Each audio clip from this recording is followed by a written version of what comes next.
Hi everyone. So this is my first official episode of my podcast. I kind of wanted to do a podcast for a little while, and I kept thinking like I got to plan it out, and I kept thinking like maybe I'm not ready to do it yet.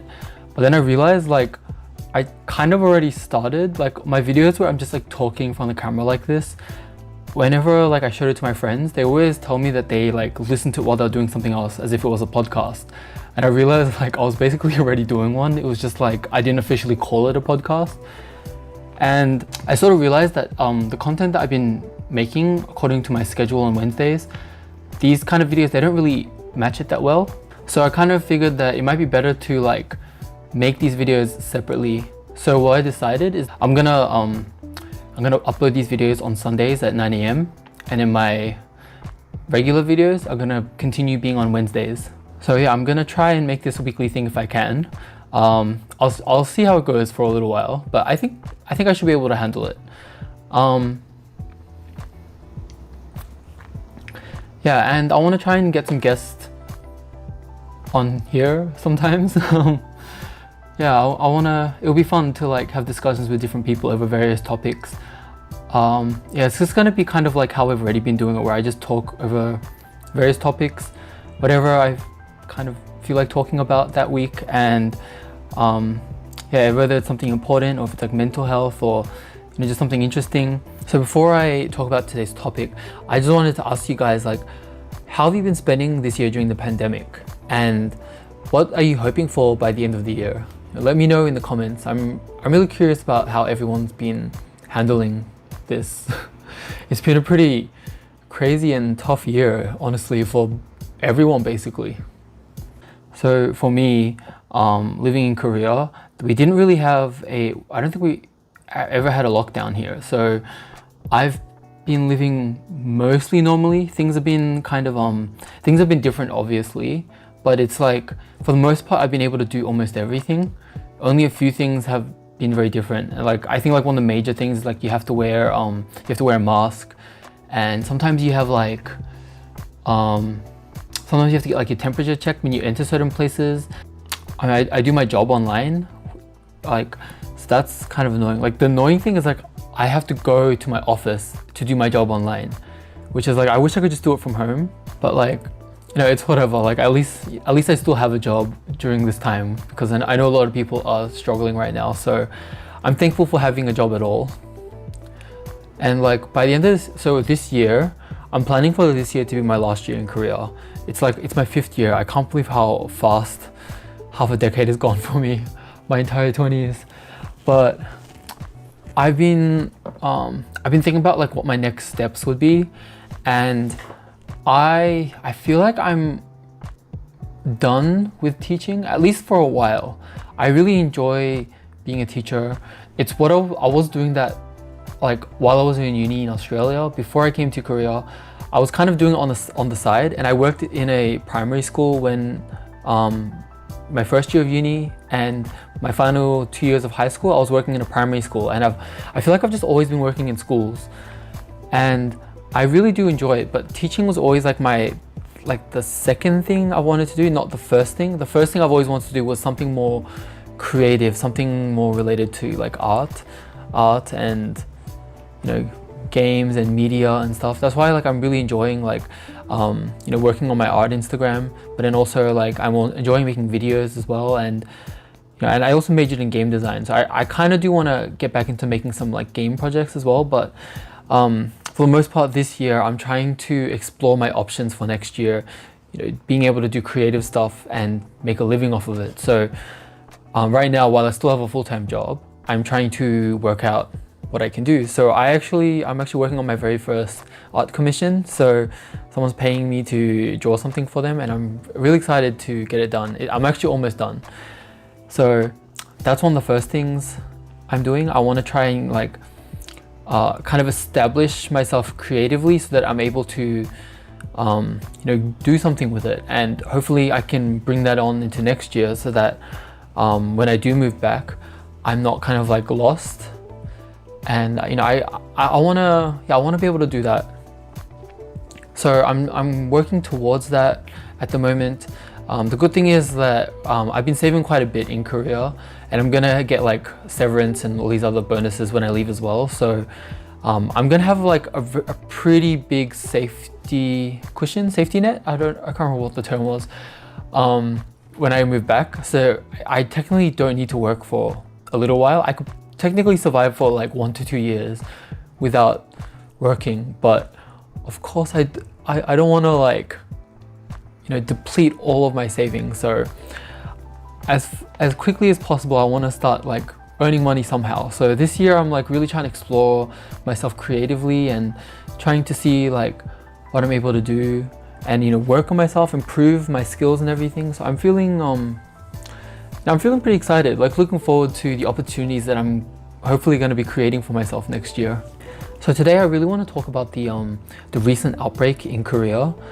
You know, I know it kind of does suck to like constantly keep like talking about this pandemic, but this is pretty huge thing that happened in Korea these days, and it's impacting all of our lives. But I feel like there's so much going on with this recent outbreak, and it's really honestly so frustrating. Like I just don't understand people, honestly. So for the most part, Korea's been handling the pandemic really well. Korea has like a really high population density. So Korea is a really tiny country, but like 70% of it is mountains. And in Korea has like millions, like I'm pretty sure that just in the capital city alone has like half of Australia's population, which is insane because Australia is a massive country. Like you can probably fit like 30 to 50 Koreas inside of Australia, and Korea has like half of that population in just the capital city. That's insane. It's really, really packed here. Even though it's so densely populated, Korea's been doing a really good job of managing the pandemic. I think, and it's largely to do with people like following protocol very well and like actually listening to the health experts. Like I forgot what they're called. You know, like people wear masks, people social distance. For the most part, I feel like they could be doing a better job, but like for the most part, they're at least making an effort for it. I think like one of the main things is people wear masks. When there's like, you know, very serious situations, people tend to avoid, you know, going out as much. Not everyone, but sensible people tend to do that. Yeah, because like we're not in lockdown, but you know, a lot of people are sensible enough to stay home unless they really need to go out. You know, and we closed schools pretty early on, and until now, schools are still online. So I think like Korea's been pretty sensible about it. They're not like rushing to get things opened up again. You know, there are things, you know, I do understand things needing to be opened again, but at the same time, we have to consider about, you know, the future and the risk of like opening things up, even though like, you know, it could be impacting the economy. But I don't know, in my opinion, it's probably worth like having a little bit of a negative impact on the economy now, rather than like having much more people die, and you know that's going to impact the economy even more. And especially like if we fill up all the hospitals and then we can't like, I feel like if all the hospitals get filled up, it's going to create even more issues as well. And I have a feeling that's going to like ripple down into the economy as well somehow. Anyway, very recently, I think it was last weekend? No, it was two weekends ago. There was a big protest in the middle of Seoul. It was like a political protest as well. And honestly, I have no idea. Why are people protesting? Like, this is happening all around the world. Why are you protesting? Why are you protesting a virus? Like, people are protesting like wearing masks and saying it's like against their freedom. It's like, this is not like politicians personally like going after the people or something. This is a pandemic. I don't know why people are like taking it so like personally, acting like they're their religion, their freedom, their whatever is being attacked. It's like, you're getting attacked by a virus. You're not getting attacked by authorities. You're not getting attacked by politicians or by the CDC or whatever. Like, this is a pandemic. The faster we listen, the faster we can get rid of this thing. But people are just like, oh, I don't know, like you calm down. Anyway, so there was a protest in Seoul 2 weeks ago, and naturally, having a place with such a large amount of people crowded in a small space, naturally it created an outbreak.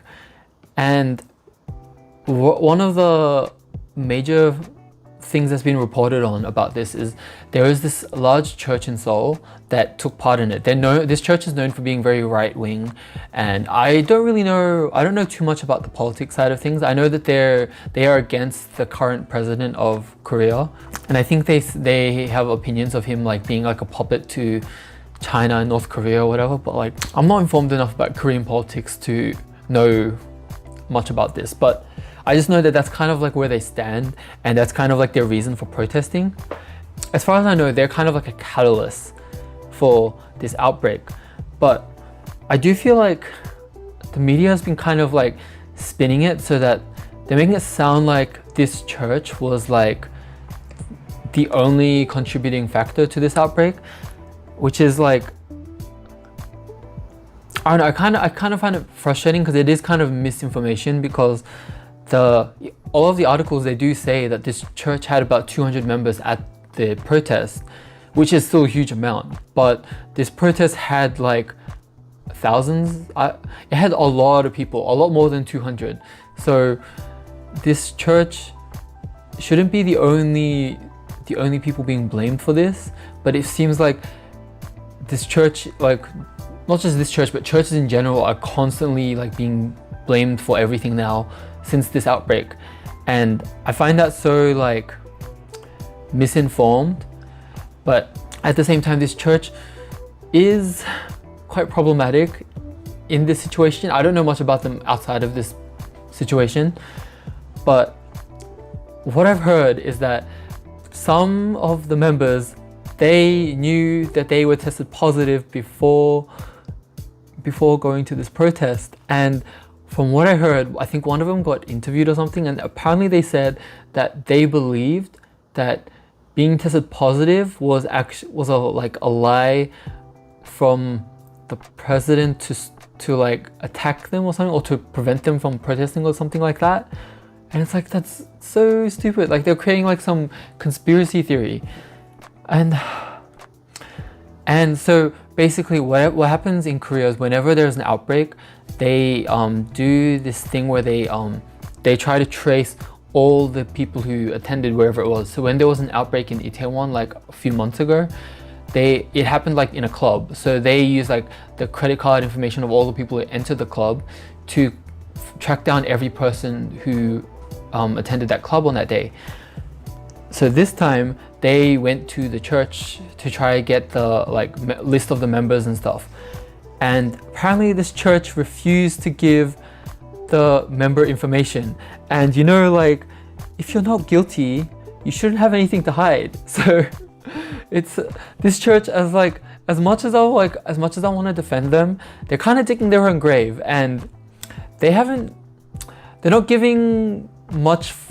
They don't really have much to actually defend, honestly. And then what's even worse, since this outbreak, Korea has banned, I don't know if it's banned, but they've basically said that churches are not allowed to be opened during the, I don't know what you call it. Like right now they've called it stage 2.5.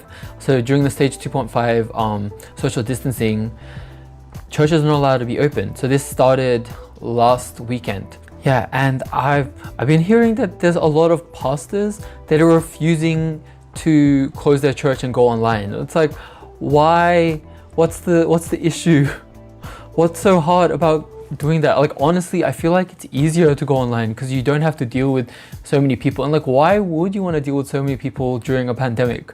Like, it's so much easier to just do stuff online. Like my church, when we do our offline services, because for the past like 3 to 4 months, we were allowed to do offline services, but there was like a limit to how many people could be inside of the church building, and everyone has to have masks on. They have to have a record of all the people who enter the building, and they check your temperature. Like there's a lot of things that you must do. So my church has been doing that, and that's a lot of work, and they need so many like staff on hand to be able to do that stuff. I don't see why you wouldn't want to do it online. Like I do understand that like it is like kind of ruining the like the human aspect of it, but at the same time, like you gotta do what you gotta do. Like we all gotta play our part. And I've been hearing this online, like not just here, but also like in Australia and America and whatever. Like there's a lot of Christians who are saying that like apparently wearing masks and closing down church or whatever is like attack on their faith, or it's against the Bible or whatever. And it's like, no, it's not. Like as far as I know, according to the Bible, like you should be following the regulations, the protocol, and we should be doing what we can to be able to protect the people around us. So wearing masks, protect the people around us, closing down the church to prevent the spread of a pandemic. This is a lot more biblical than like, you know, spreading a virus around. Honestly, like I feel like I'm kind of like I'm just like a spectator at this point. Like I just like see articles on the internet or see videos, and it's so frustrating to see what's happening around the world. Honestly, like why are people acting the way they are? So this week I've been seeing a lot of videos popping up. These videos have been happening in Seoul, but I've been seeing them like happening around the world as well. So there's been these videos popping up of people fighting on like public transport over masks. Like someone comes on and they're not wearing a mask, so all the other people tell them like to get off or to put on a mask, whatever, and then this person gets angry. It's like, how are you not aware that you're supposed to be wearing a mask? Like this pandemic's been going on for like the entire year, like since like late February or something. How are you like now going out without a mask, and then you're getting angry that people want you to put on a mask? Like this is like, so like what do you expect to happen? Oh, so there's so many videos of it, and I remember there was this video I saw during this week of like this. She didn't, because most of them in Korea, they happen with like usually old men actually. Like there was this one of like this old guy who got on the bus. The bus driver told him to get off, and then he wouldn't get off. So the bus driver gets out of his chair and like pulls him off the bus. And then once they get off of the bus, the guy like punches him in the face. Like, what? Why? Like, what are you trying to accomplish? Like, it's not that hard to wear a mask. Like, if you feel like it is uncomfortable. Like I really hate wearing a mask. So what I do is like I stay inside my house as much as I can, because I really don't enjoy wearing a mask. But then when I do go out, I wear it. Like I try to like weigh out like how much I really want to go out, because I don't really like wearing a mask. So if someone wants me to like, you know, go somewhere pretty far where I have to take like an hour by subway, and then I'm gonna be there all day, and it means I'm gonna be wearing a mask for like 8 hours or something. Like sometimes like I don't want to do that, so I'll just say no and I'll just stay home. You know, sometimes like I just invite my friends to my place instead, or you know, and then I when I go to work, since like I have my office to myself a lot of the time, I can keep my mask off in my office. You know, like we have to make sacrifices. Like it sucks, but that's just how it is. You can't have your way. It's not like you can complain and then the virus can be like, oh, I didn't know that you don't like wearing a mask, so I'll just leave you alone. Like that's not how things work. Sometimes we can't have things the way we want, and we just have to put up with things. Like it sucks, but it's just life. Oh, honestly, like what is this year? Like I feel like things just keep like escalating and getting worse and worse. Like the very beginning of this year, we had that the fires in Australia, which was horrible, because I heard it was like in New South Wales around Sydney, which is like central east, and my hometown is Melbourne, which is like it's the like southern coast of Australia. It's like 12 hours by car, but the smoke from the fires went all the way down there. That 12 hours away by car, the smoke was reaching that far, which is insane. And then we had like this pandemic happening, and then all these things that are happening from the pandemic. Then there was like that BLM stuff that was happening in America. And then today I just heard the news about Chadwick Boseman. Honestly, I'm like, it's like,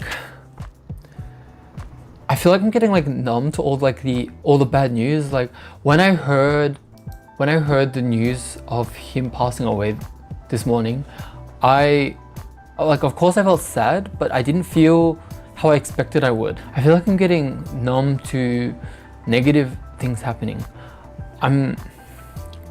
It sucks. Like this year is like, what's even happening this year? What else can go wrong? And we're only 8 months in, we still have 4 months left. So I feel like 2020 still has a lot more to throw at us, and I'm not looking forward to that. I'm just looking forward to when all this stuff is over. But back onto the unfortunate news of this morning. I don't even know how to feel about that, because he seems like such a wholesome person, and it's gonna be so sad to see the sequel of Black Panther with him not in it. I'm sure Marvel's gonna do some kind of tribute to him. So I really hope that they really do honor him, because he was a great actor, and he was a really cool person. I really liked seeing him like as a person in like interviews and stuff. I can't really speak from much more than that, because I've only seen him in like movies and in interviews and stuff. But it's always sad to hear about this thing, especially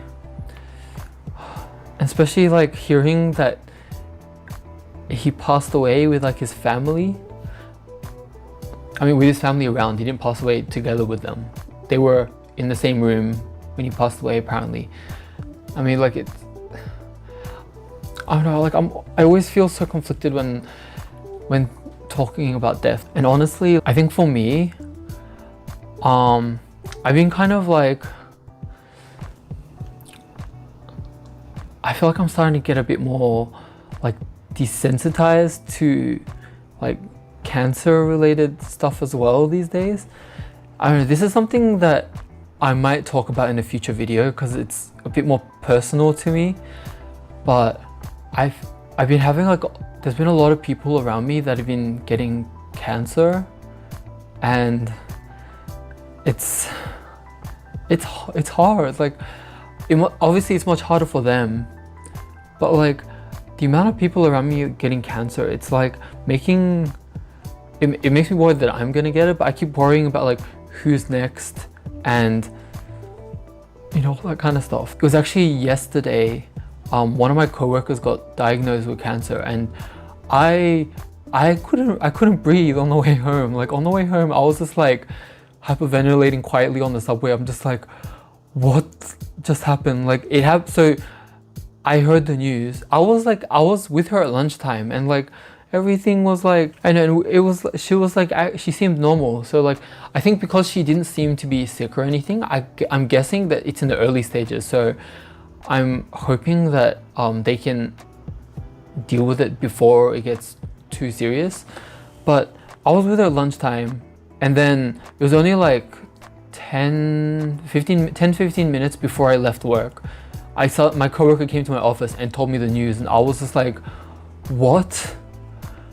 And I was in shock, honestly.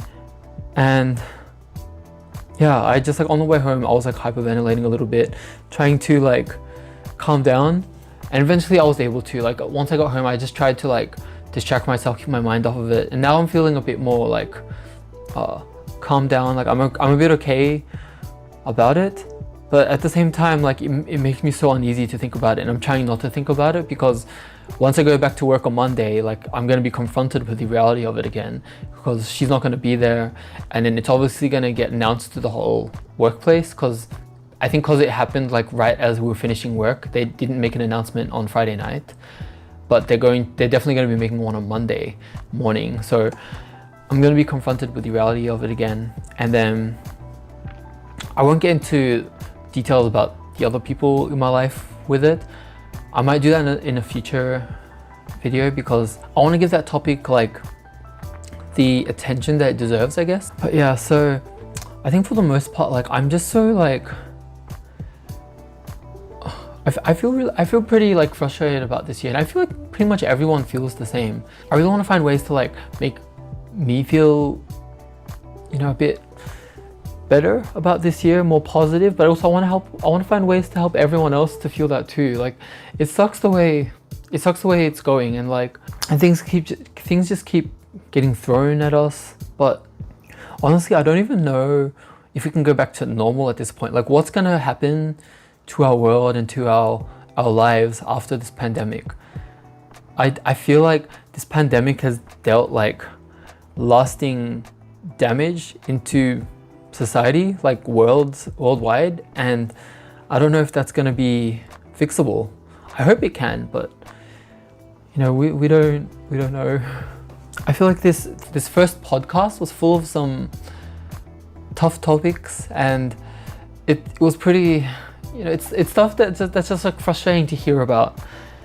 I'm gonna try to stick to some more like lighthearted, more fun topics for a lot of time. Occasionally I'll have like more serious stuff like this, but for the most part I want to try to stick to some more like lighthearted stuff. So please look forward to next week's podcast. I'm excited to show it. So next week's one is going to be another one with Danny Cho, who I've been doing a lot of collabs with. We're going to be comparing Korea and Australia, and you know, just the differences and similarities and stuff. So I think for today, that's it for my first podcast. I'm so excited to start this new series on my channel. I'm very thankful to receive any support that I get. Any of you that are listening up to this point, thank you so much for, you know, listening through all my ramblings and stuff. I have a lot of fun making this, and I'm looking forward to making more of them. So I hope you're having a great day. You know, if you're stressed or having some, you know, difficult times, you know, take some time to, you know, to relax and to breathe, and just, you know, go easy on yourself. Anyway, that's it for today's podcast, and I'll see you next week. Bye.